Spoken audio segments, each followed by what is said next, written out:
नांदरे गावामध्ये साधारण 60 फूट खोल अशा जुन्या विहिरीमध्ये हा घोणस साप पडलेला होता आणि पायऱ्या जुन्या शॉर्ट असल्यामुळे खूप अडचण निर्माण झालेली आहे।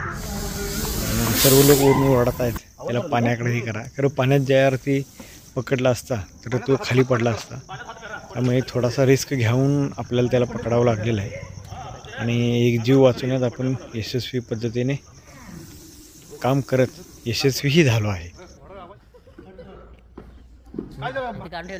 योग्य पद्धतीने आणि सुरक्षित पद्धतीने जर काम केले तर कोणताही जीवाशी धोका होणार नाही, त्या सापाचाही आणि सर्पमित्रांचाही। पळून जाईल आणि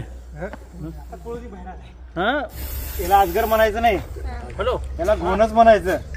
तुमच्याकडे याला परड म्हणतात, परड फरूड किंवा परड म्हणतात काय?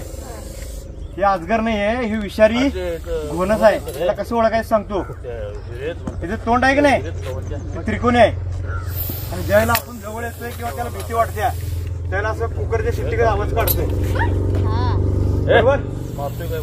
त्याच्यावरती शंकरपाळी खाल्ल्या की नाही तेव्हा तसे लक्ष असते 3, वर एक आणि पोटाच्या खालच्या बाजूला एक आणि पलीकडे एक।